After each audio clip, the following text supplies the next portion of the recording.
হেই বলাবান, কি অবস্থা সবার? তোমরা যারা এখনো হ্যামস্টার কম্বাট উইথড্র দেও নাই তাদের জন্য আজকের ভিডিওটা। তো তোমরা প্রথমে এই জায়গায় ইয়ারড্রপ যে লেখাটা আছে এই জায়গায় যাবা। তারপর যাদের বাইন্যান্স অ্যাকাউন্ট আছে বাইন্যান্স সিলেক্ট করবা। আজকের ভিডিওটা বাইন্যান্স অ্যাকাউন্টে দেখাইতেছে অবশ্য, তো বাইন্যান্সেরটাই দেখাই। Binance, yes I have it. তারপর এখানে বলছে যে হ্যামস্টার ডিপোজিট অ্যাড্রেস যেটা, সেটার হ্যামস্টারের মেমো। তো তার জন্য আমাদেরকে বাইন্যান্সে যাইতে হবে। বাইন্যান্সে গেলাম। তো বাইন্যান্সে যাওয়ার পর প্রোফাইল আইকন যেটা, এই যে উপরের কর্নারে, এই প্রোফাইল আইকনে যাইতে হবে। তো তারপর মোর সার্ভিস যেটা, এখানে ক্লিক করব।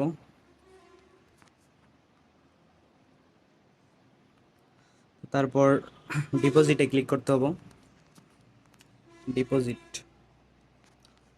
তো তারপর সার্চ বারে আমরা হ্যামস্টার লেগে সার্চ দেব।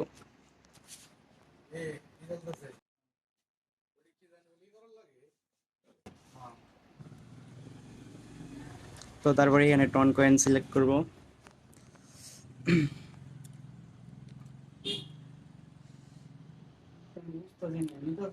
তো টন কয়েন সিলেক্ট করার পর ওকে ক্লিক করব। তো তারপর হ্যামস্টারের যে অ্যাড্রেসটা, এই যে এটা, এটা এখান থেকে কপি করতে হবে, কপি। তারপর টেলিগ্রামে যাব। টেলিগ্রামে যাওয়ার পরে হ্যামস্টারের ডিপোজিট অ্যাড্রেস যেটা, ওই জায়গায় অ্যাড্রেসটা পেস্ট করতে হবে,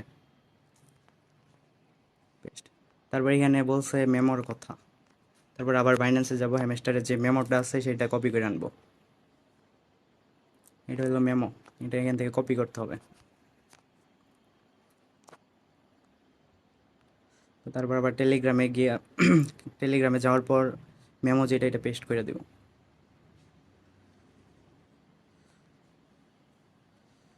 আমি আর একটু মিলিয়ে নেই যে ঠিক আছে কিনা। সব কিছু ঠিকঠাক থাকার পর তারপর সেভ অ্যান্ড চুজ, এটা এই অপশনটাতে ক্লিক করতে হবে।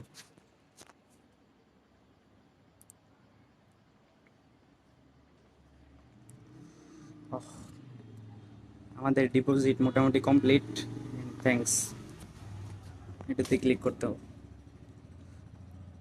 তো এরকম ডিপোজিট সেভ হওয়ার পর আপনারা দেখতে পারবেন যে request to Binance was sent. আপনাদের কাজ মোটামুটি শেষ এখানে। তারপরে এখন বাইন্যান্সে 26 তারিখে হয়তো বা টোকেন দিয়ে দিবে, তো ওইখান থেকে আপনাদের পরে ডলারে সেল দিতে হবে সেটা।